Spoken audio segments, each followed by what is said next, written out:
नमस्कार, लाख टके की बात में आप सभी का बहुत स्वागत है। आपके साथ मैं हूं नलिनी पांडे। नमस्कार, मैं हूं आपके साथ अमित गर्ग शुक्ला। लाख टके की बात में सबसे पहले बात अयोध्या से आगाज चुनावी शंखनाद, जिसमें आपको दिखाएंगे यूपी की 10 सीटों पर होने वाले उपचुनाव के लिए बीजेपी ने कौन सा प्लान तैयार किया। इसके साथ ही बात होगी जीत की ललक परिवार की झलक, क्योंकि दावा ये किया जा रहा है कि अखिलेश यादव प्रत्याशियों के सिलेक्शन में 24 वाला फॉर्मूला अपनाने वाले हैं।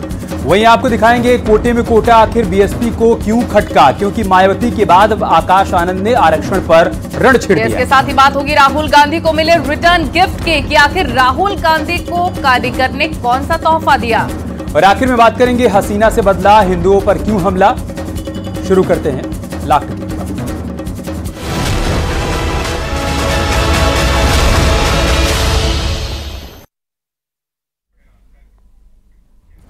तो सबसे पहले बात अयोध्या से आगाज की चुनावी शंखनाद की।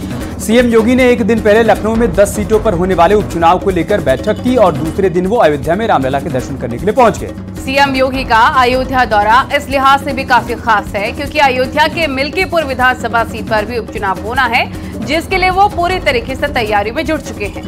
सीएम योगी की कोशिश इस बार सभी 10 सीटों पर चुनाव जीतकर 2027 के लिए विपक्ष को मैसेज देना है, ताकि लोकसभा चुनाव के परिणाम की हवा बदली जा सके। इसको लेकर अब सरकार और संगठन ने विशेष प्लान तैयार कर लिया है। इसी पर आपको दिखाते हैं रिपोर्ट।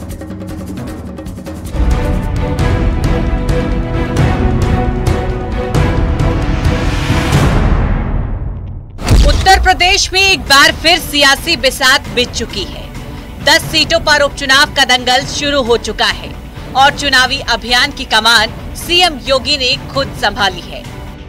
इस बार 10 विधानसभा सीटों के लिए होने वाले उपचुनाव में बीजेपी को जिताने के लिए सरकार और संगठन मिलकर तैयारियों में जुट चुके हैं। मुख्यमंत्री योगी की ओर से गठित 30 मंत्रियों की टीम के अलावा सीएम, दोनों डिप्टी सीएम, बीजेपी प्रदेश अध्यक्ष भूपेंद्र चौधरी, महामंत्री संगठन धर्मपाल भी चुनावी तैयारियों पर नजर रखेंगे। सीएम आवास पर हुई टीम 30 की बैठक में उपचुनाव की रणनीति बनाई गई। साथ ही ये भी क्लियर हुआ कि सीएम योगी सभी 10 सीटों पर चुनावी रैली करेंगे। केशव मौर्य फूलपुर और मांझवा में जनसभा करेंगे। ब्रजेश पाठक सीसामऊ और करहल सीट पर दम दिखाएंगे। भूपेंद्र चौधरी मीरापुर और कुंदरकी में चुनावी दौरा करेंगे, तो वहीं महामंत्री संगठन धर्मपाल खैर और गाजियाबाद का दौरा करेंगे। इन सभी नेताओं के साथ पहले से तय 3 मंत्रियों को 10 सीटों पर लगाया गया है। भारतीय जनता पार्टी ने उत्तर प्रदेश में उपचुनाव की 10 सीटें जीतने के लिए पूरी तरीके से कमर कस ली है। भारतीय जनता पार्टी के बड़े नेता चुनावी व्यूह तैयार करने में जुट गए हैं। खुद मुख्यमंत्री योगी आदित्यनाथ कटेहरी और मिल्कीपुर के दौरे करेंगे और वहां पर चुनावी व्यूह रचाएंगे। मुख्यमंत्री योगी आदित्यनाथ के दौरे आज से शुरू भी हो गए हैं, जहां मुख्यमंत्री योगी आदित्यनाथ अयोध्या में मिल्कीपुर के सियासी समीकरणों को समझेंगे। वहीं दूसरी तरफ अंबेडकर नगर में आज मुख्यमंत्री योगी आदित्यनाथ वहां कटेहरी जो विधानसभा सीट है उपचुनाव की, उसके सियासी समीकरणों को समझेंगे। और इसी तरीके से भारतीय जनता पार्टी के प्रदेश के अध्यक्ष भूपेंद्र चौधरी, महामंत्री संगठन धर्मपाल और दोनों डिप्टी सीएम 2 सीटों पर प्रवास करेंगे और वहां के दौरे करेंगे। यानी कमान सौंपने के बाद अब बीजेपी की नजर उन प्रत्याशियों पर है जिनकी पकड़ अपने क्षेत्र में काफी मजबूत हो। इसको लेकर सीएम ने सभी मंत्रियों से ये भी कहा है कि जनता से संवाद के दौरान संभावित और मजबूत प्रत्याशियों के चेहरे को लेकर चर्चा करें। जनता से प्रत्याशियों के बारे में सुझाव भी लें और ये भी पूछें कि उनकी पसंद कौन है और जातीय समीकरण के लिहाज से जनता की पसंद कौन बन सकता है। देखिए, माननीय मुख्यमंत्री जी निरंतर मंडलों की समीक्षा कर रहे हैं, विधायकों से मिल रहे हैं और पार्टी भी बाई इलेक्शन को लेके अपने पदाधिकारियों को लगाई हुई है। सरकार के मंत्री लगे हुए हैं, निरंतर उसकी बैठकें हुई हैं, कल भी बैठक हुई है। और कहीं न कहीं बाई इलेक्शन की 10 सीटों को हम कैसे जीत सकते हैं, इसके लिए सरकार और संगठन दोनों उस प्रयास में लगे हुए हैं। और मैं आपको विश्वास दिलाता हूं कि संगठन की ताकत और सरकार की योजनाओं के दम पर हम 10 की 10 सीटें जीतने में कामयाब होंगे। यानी न सिर्फ जातीय बल्कि सामाजिक समीकरण को साधने वाले चेहरे पर ही बीजेपी दांव खेलेगी, क्योंकि जो गलती लोकसभा चुनाव में हुई उससे सीख लेते हुए इस बार प्रत्याशी चयन की प्रक्रिया में खुद सीएम योगी मोर्चे पर है, ताकि इस चुनाव में गलती से भी गलती की गुंजाइश न हो। Bureau report, news 18।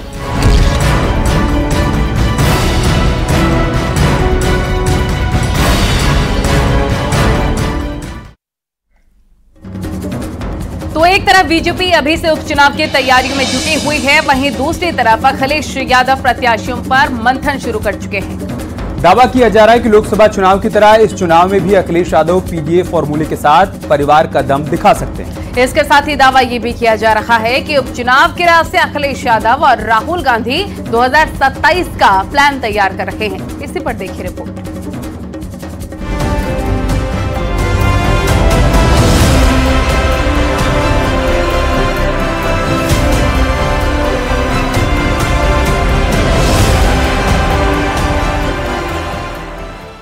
Akhilesh Yadav और राहुल गांधी की जोड़ी एक बार फिर से ताल ठोकने वाली है।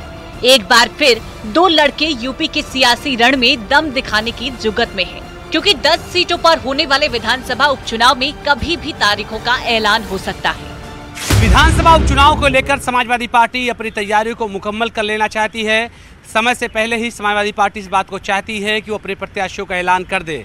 ऐसे में समाजवादी पार्टी उन तमाम सीटों पर इस बात का खास ख्याल रख रही है कि जो लोग वहां से लोकसभा के सदस्य हुए हैं उनके परिवार या रिश्तेदार को ही टिकट दिया जाए।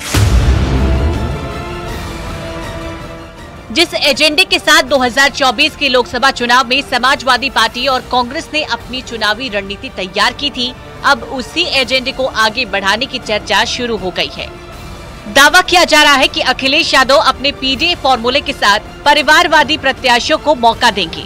सूत्रों के मुताबिक करहल सीट पर अखिलेश यादव भतीजे तेज प्रताप को उतार सकते हैं। मिल्कीपुर सीट पर अवधेश प्रसाद के बेटे अजीत को मौका मिल सकता है। कटेहरी सीट पर लालजी वर्मा की बेटी छाया वर्मा का नाम चर्चा में है। सीसामऊ सीट पर इरफान सोलंकी के परिवार से किसी को टिकट मिल सकता है। तो दूसरी तरफ माना जा रहा है कि इन 10 सीटों में से 2 से 3 सीटों पर कांग्रेस भी अपने प्रत्याशी मैदान में उतार सकती है। बात अगर हम कटहरी की करें तो वहां से समाजवादी पार्टी मौजूदा वक्त में वहां के सांसद की बेटी को टिकट देना चाहते हैं। वहीं फैजाबाद लोकसभा सीट से वहां से चुने गए सांसद के पुत्र को टिकट समाजवादी पार्टी देना चाहती है।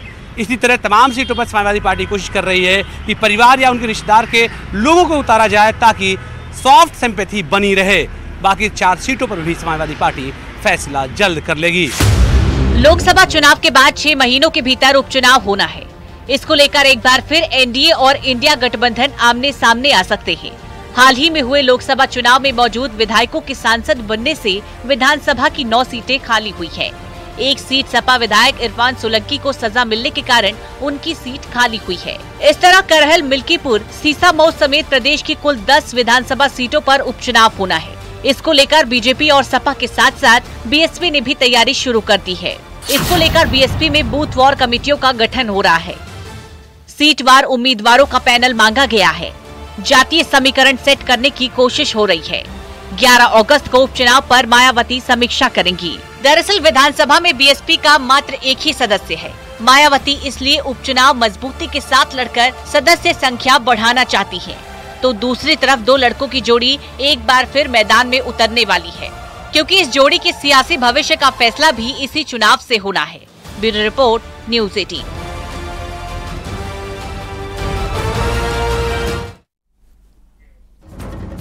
जिस आकाश आनंद को मायावती ने अपरिपक्व बताकर अपने उत्तराधिकार से हटा दिया था, वही आकाश आनंद एक बार फिर से चुनावी मैदान में एक्टिव हो चुके हैं। आकाश आनंद इस बार बिना कोई गलती किए मायावती के दिखाए रास्ते पर चल रहे हैं और कोटे में कोटा वाले मुद्दे को चुनावी मुद्दा बनाने में जुट गए हैं। हरियाणा और यूपी में होने वाले चुनाव को देखते हुए आकाश आनंद ने आरक्षण वाला चैप्टर खोला है। इसी पर आपको एक रिपोर्ट दिखा रहे हैं।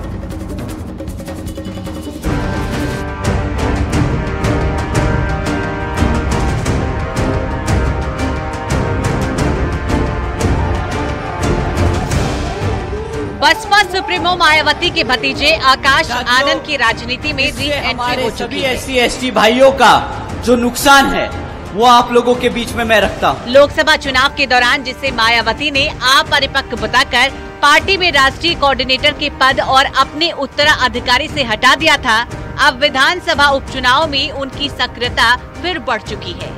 आकाश आनंद ने इस बार हरियाणा से कोटे का मुद्दा उठाया है। साथियों, सुप्रीम कोर्ट का जो जजमेंट अभी आया है, उसके तहत जो SC ST में जो जातियां हैं उनको रिजर्वेशन देने का अधिकार जो आज तक पार्लियामेंट और राष्ट्रपति के पास हुआ करता था, वो आज उनसे छीनकर राज्य की सरकारों को देने का काम कर दिया गया। अब इससे क्या होगा? जो राज्य में सरकार सत्ता में है वो अपने मन मुताबिक एससी में जो जातियां हैं उनको रिजर्वेशन देगी। 2 दिन पहले जिस सुप्रीम कोर्ट के फैसले पर मायावती ने सवाल खड़े किए थे, अब उस मुद्दे को जब आकाश आनंद चुनावी रण में उठा रहे हैं और कोटे पर आपत्ति जता रहे हैं। आकाश आनंद ने कहा कि सुप्रीम कोर्ट के फैसले के बाद अब नया खेल शुरू होगा। जो राज्य सत्ता में है वो अपने मन मुताबिक एसपी में जो जातियां हैं उनको रिजर्वेशन देगी और चाहेगी तो उन जातियों से आरक्षण छीनने का काम करेगी। इससे जितनी भी सत्ता में रही सरकारें हैं, ये हमारे SC/ST समाज के भाइयों में मनमुटाव और झगड़ा लड़ाने का काम करेगी। तो वहीं मायावती भी SC/ST आरक्षण के फैसले पर विरोध दर्ज कर चुकी है। कुछ ऐसा ही बयान मायावती का भी आया था, जो कि आरक्षण को पूरी तरह समाप्त करने की मानसिकता के साथ उठाया गया ये गंभीर कदम है। साथ ही माननीय सुप्रीम कोर्ट के 1 अगस्त 2024 के दिए गए निर्णय के बाद अनुसूचित जाति और जनजाति के लोगों के भीतर आपसी द्वेष की भावना बढ़ेगी। दरअसल यूपी में 10 सीटों पर उपचुनाव तो हरियाणा में इसी साल होने वाले विधानसभा चुनाव को लेकर बीएसपी जातीय समीकरण को सेट करने में जुटी है। लोकसभा चुनाव में किसी से गठबंधन नहीं करने वाली बीएसपी हरियाणा में अभय चौटाला की पार्टी INLD से गठबंधन भी कर चुकी है और आकाश आनंद को मैदान में उतार चुकी है। एक बार फिर से आकाश आनंद तेजी से चुनाव प्रचार कर रहे हैं। देखने वाली बात यह होगी कि उत्तर प्रदेश में उपचुनाव का जब ऐलान होगा तो उनकी भूमिका किस तरह की होगी। क्या उनकी तीखे शब्द कुछ नरम लहजे में तब्दील होंगे? कैमरा पर्सन उपेंद्र के साथ अलाउद्दीन, न्यूज़ 18 लखनऊ।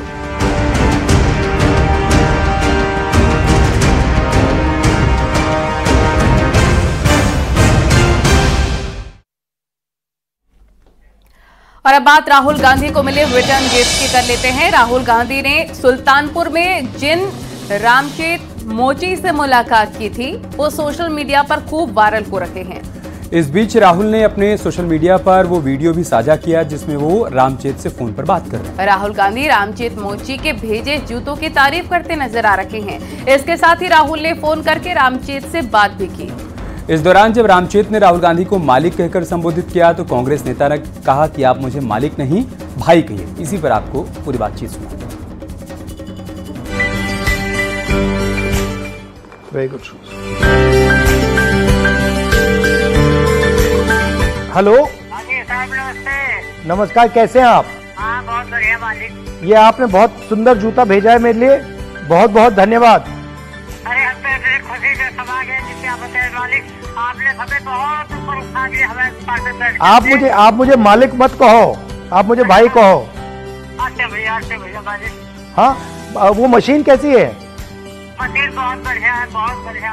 हमारे आल औलाद बहुत देखता है। ठीक है, बहुत बहुत प्यार आपको। जी, एक बार दर्शन दे देगी। बिल्कुल बिल्कुल। मैं आपको भाई कहूँगा भैया। बिल्कुल, आप मुझे भाई कहो, मालिक शब्द अच्छा नहीं है। जी भैया, नमस्कार भैया। नमस्कार नमस्कार।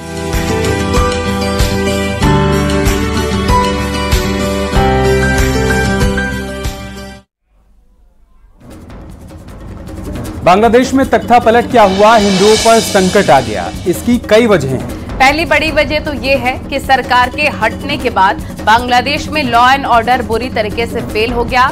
तो वहीं पर वजह जमाते इस्लामी भी बताई जा रही है। जमाते इस्लामी के कट्टरपंथी सदस्य सरकार के हटने के साथ ही एक्टिव हो गए हैं और मंदिरों पर हमले कर रहे हैं। कहा तो ये भी जा रहा है कि बांग्लादेश जैसे मुस्लिम बहुल देश में हिंदू परिवार एक आसान टारगेट है।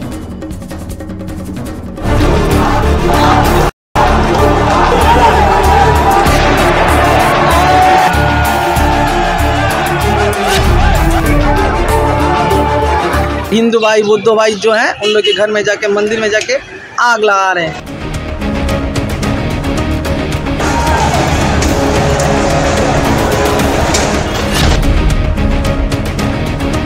सरकार भाग गई लेकिन उसके सब एमपी लोग, बहुत एमपी फिर नेता लोग भाग नहीं पाया।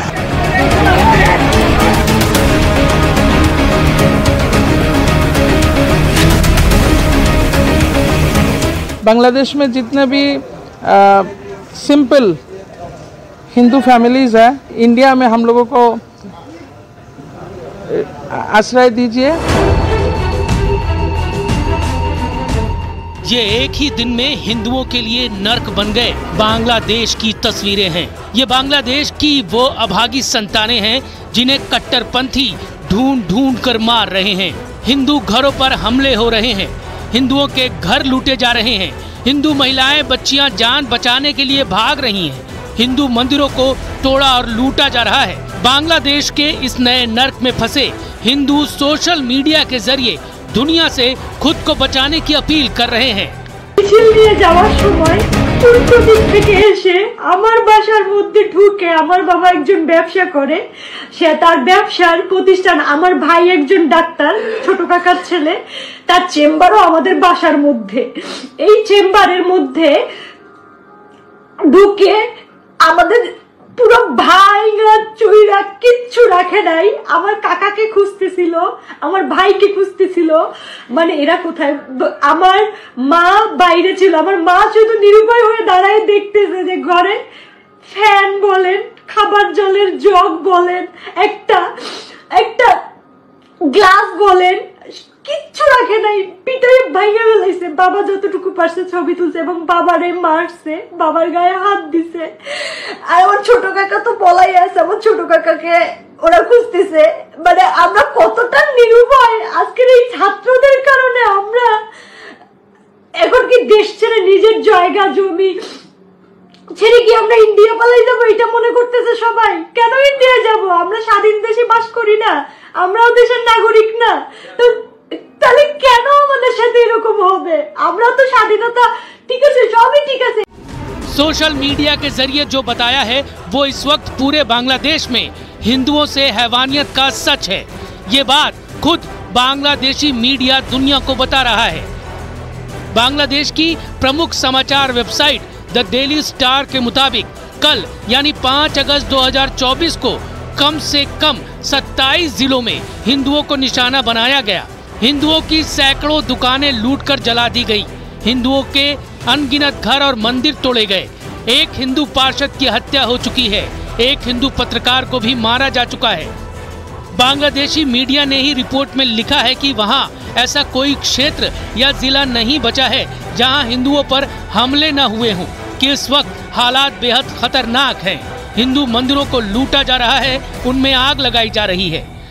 नाइट में हमला हुआ। इस्कॉन मेहरपुर इस्कॉन का प्रचार केंद्र है, अग्नि संयोग किया और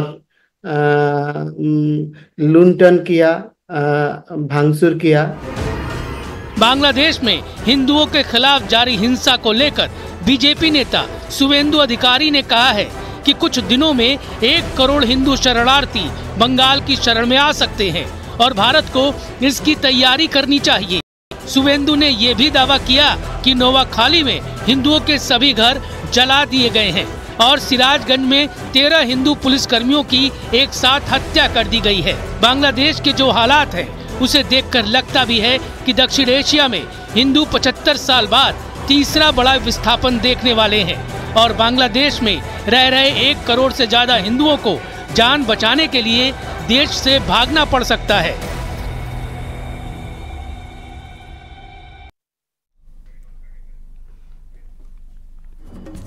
तो बांग्लादेश में हिंसा और ज्यादा बढ़ गई है। उपद्रवियों ने एक 5 स्टार होटल को आग लगा दी है। बांग्लादेश के यशोर शहर में जबीर इंटरनेशनल होटल को आग लगाई गई है। आग की चपेट में आकर होटल में मौजूद 24 लोगों की मौत की खबर सामने आई है। बांग्लादेश से सामने आ रही तस्वीरें लोगों को डरा रही हैं।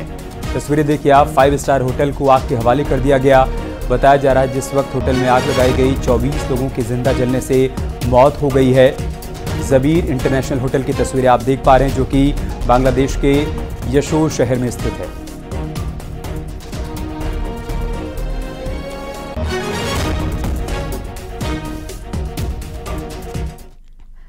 और इन्हीं तमाम खबरों के साथ लाख टके की बात में आज के लिए फिलहाल इतना ही। खबरें जारी हैं, आप बने रहें।